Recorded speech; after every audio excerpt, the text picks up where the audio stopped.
Welcome back. It's time to have a little bit of fun because you've just been listening to me talking for a bit and we want to get our hands dirty and try this machine learning ourselves. But even though we don't know much about it yet, we can actually play with it. For example, there's a great website here by Google called Teachable Machine. And as you can see, what it does is, it helps you do some machine learning activities. So if I click on Get Started here, and by the way, by the time you watch the video, maybe they've changed the layout of this website. It doesn't really matter because this is more for you to kind of understand how things work underneath the hood and even play with this yourself. So let's create an image project.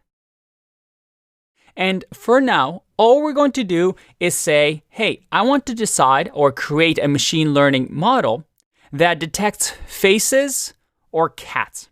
So let's just say this is going to be faces and this is going to be cats. And we have to give it some image samples so that the machine can learn, right?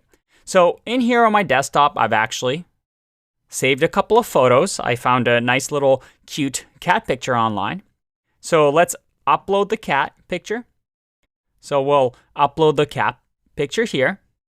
You can see that we're only uploading one.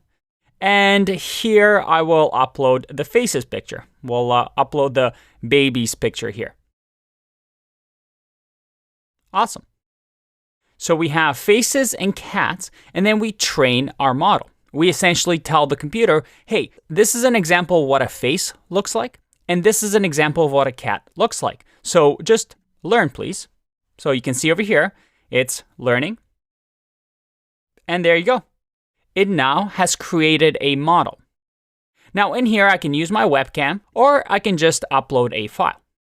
So let's just upload a snorkel picture that I have of myself and I click open. There you go. This model that we trained thinks that this has a 49% chance. Let's make this a little bit bigger. This has a 49% chance that this image is a face and a 51% chance that I'm a cat. What's going on here? What if we give it a better picture? I mean, this is a tough picture, right? It's a little bit fuzzy. I have my snorkeling mask on. Maybe it's a tough picture for this model to predict. So I'm going to upload a different file. Let's say this exact same face that I use in the image. If I click open, oh boy, that's even worse.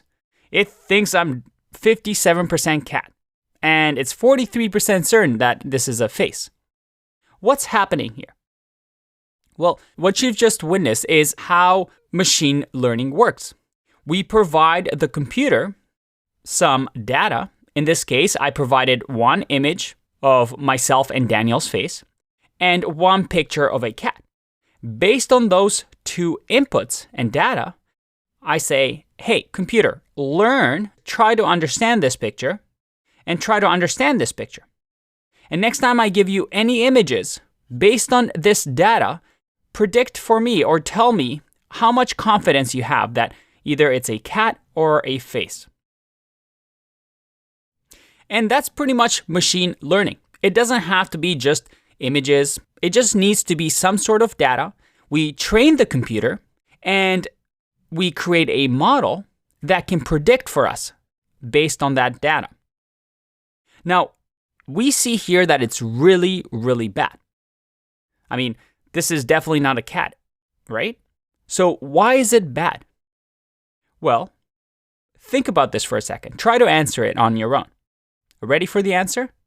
Well, number one is that we've only given it one image each. For a computer to really learn and to understand what a face is, what a cat is, it needs hundreds, thousands, if not millions of images of cats to detect patterns, to figure out, hey, this is what a cat is. Hey, this is what a face is. Right now, I've only given it one sample each. So this model is not very smart. Just like a human, right?